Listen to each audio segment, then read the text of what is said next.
All right, so we're diving into something pretty dark today. The case of Joseph Eisele, the Parkersburg murderer. From what I've gathered, he's not your typical 19th century killer. We've got some Wikipedia excerpts and a whole bibliography on him. And what's crazy is this guy, Eisele, he was all over the place before even getting to the U.S. in 1864. Born in Germany, served in the Papal Army, get this, deserted, fled to the mountains. It's like a movie. Desertion from that army, especially back then in the mid-1800s, it wasn't all that rare. Europe was a mess back then, lots of political and religious upheaval.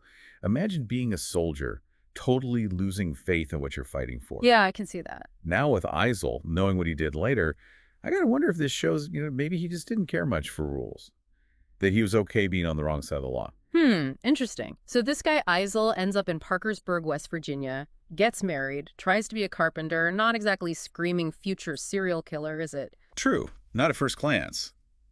But it seems like, well, saloons were more his thing than actual work. Got himself deep in debt. It's that classic tale, isn't it?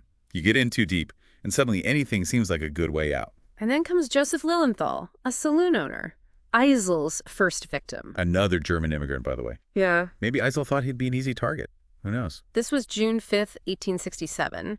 And I've got to say, I've read my share of 19th century murder cases, but this one, the brutality of it, it's something else. Skull fracture, throat slashed. They even found his spinal cord severed. Talk about overkill. Yeah, you're picking up on something important there. That level of violence, it wasn't unheard of back then with these kinds of killers. Some experts think it shows like this deep rage or maybe a need to completely control the victim. It's like the violence itself becomes the goal, not just a means to an end. That's a pretty disturbing thought. And of course, this murder rocked Parkersburg. Can you imagine the fear in that town? A killer on the loose. And get this, an innocent black man was actually the first one arrested. Sadly, that was pretty typical back then. Racial tensions are high. Black people often got blamed for things they didn't do. It's a stark reminder of how prejudice and injustice were just woven into the fabric of that time. Absolutely. So just weeks later, Eisele kills again. Alois Ulrich, another German merchant, this time along the Hempfield Railroad. Now that railroad was a big deal, connecting Baltimore all the way to Wheeling. Eisele tricks Ulrich into going there with some phony business deal and kills him with a hatchet. But here's the thing that gets me. He steals Ulrich's watch, pawns it, but keeps the chain. Why do that? Well, could be something sentimental. Maybe that chain meant something to him. Or, and this might be more likely with this guy, it's a trophy. A twisted reminder of what he did. A creepy little souvenir. And then for 6 months, nothing. No murders. It's like he vanished. That silence. It's interesting. Maybe he didn't disappear, just did other things that never got noticed. Yeah. Or maybe laying low, waiting for the right moment. Could even be like refining his way of doing things. Whatever it was, yeah, him coming back after that quiet time is even creepier. Yeah, because come back he did. And this time, even more brutal. December 6, 1867, he makes friends with Rudolf Suter, this Hungarian horse trader, then kills him right in his own apartment. But it wasn't just the hatchet this time. He shoved a glove in Suter's mouth, crushed his temple, and then on top of all that, slashed his throat. Geez, it's like something out of one of those, what were they called? Penny Dreadfuls, those super gory crime stories that were all the rage back then. Was that kind of, I don't know, staged violence? Was that common back in the day? Well, it wasn't totally unheard of. I mean, those Penny Dreadfuls, they loved depicting violence, really graphic, over-the-top stuff. And someone like Eisele hanging out in saloons, he'd have seen those stories. Maybe even got some ideas, who knows? But that glove in the mouth, that's interesting. Could be a way of silencing the victim, for real, but also symbolically, Or maybe it was to make Suter seem less human to him, easier to do what he did. Makes you wonder. And there's the robbery, of course. Stole $75 from Suter, probably to pay off some of those debts. But seeing how brutal it was, I almost think the money was just like an excuse to justify the violence he was so into. Yeah, you might be right. It's possible the robbery was like an afterthought. The violence itself was what he was after. I mean, look at how it kept getting worse each time. It's like this compulsion, Yeah. He had to inflict pain more than he needed the money. And it almost happened again, just a month later. Eisele tries to kill John White, a coal merchant he owed money to. He pretends he needs a receipt, and when White turns around, bam, swings the hatchet. Luckily, White was fast. Dodged just in time, only a graze on the shoulder. That close call, that was it for Eisele. White yells for help, people come running, and they catch Eisele before he can run. They find a cotton glove on him, a towel maybe for his next victim, and even stuff from the other murders. Caught red-handed, literally. Talk about messing up. It's almost like he wanted to get caught.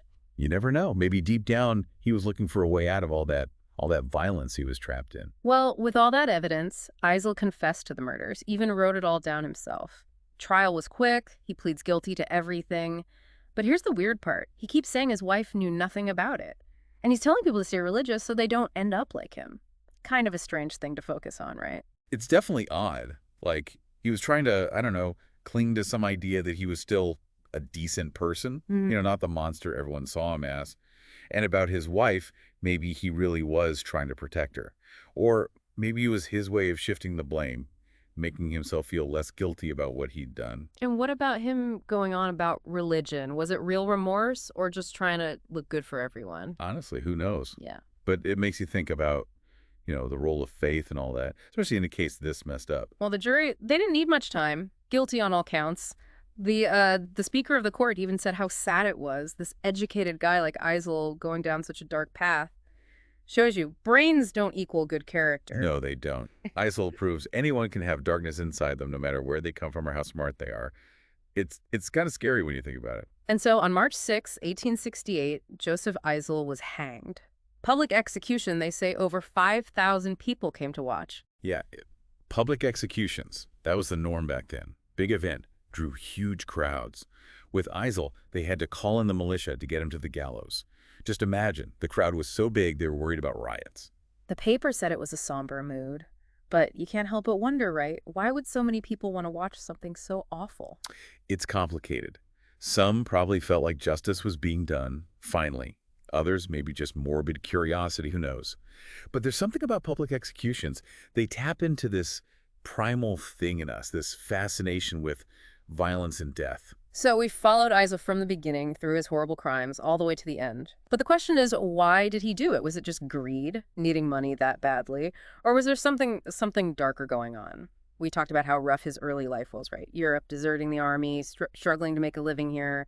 Was all that enough to, push him over the edge? Or was there something, already messed up about him from the start? That's the question, isn't it? It's easy to just call him a monster and be done with it, but I think it's more complex than that. We have to look at, what all that did to his mind. War, being poor, feeling like an outsider in a new country, it's got to mess you up, right? Could that have, I don't know, warped his sense of right and wrong? Like, he didn't even care about the consequences anymore. You mentioned his time in the Papal Army. I was reading about military training back then. Brutal stuff. They were tough on those soldiers, lots of violence. Could that have made him, I don't know, less sensitive to other people's pain, made it easier to do those awful things? Yeah, could be.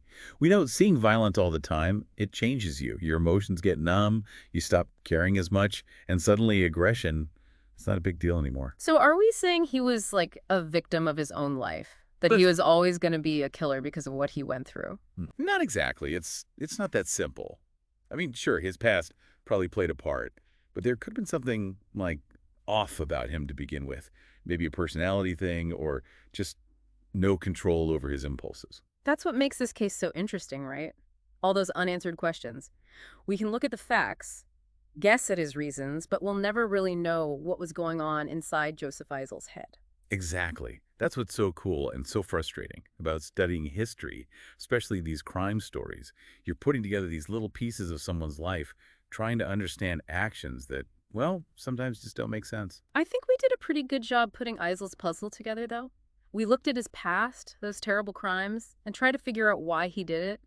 But like you said, some things will always be a mystery. And those mysteries, those are the ones that really get you thinking.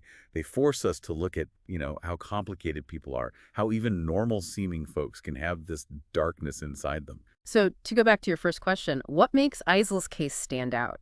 I think it's because it's not just about some killer from the 1800s. It's about, what it means to be human, the things that shape us, the choices we make, and what happens because of those choices. Well said.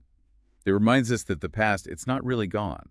It's still part of us, shaping how we see the world and even ourselves. Well, that's all the time we have for today's deep dive. Hope you found this look into the life and crimes of Joseph Eisele, the Parkersburg murderer, interesting. And keep exploring, keep asking questions, keep diving deep into those mysteries from the past.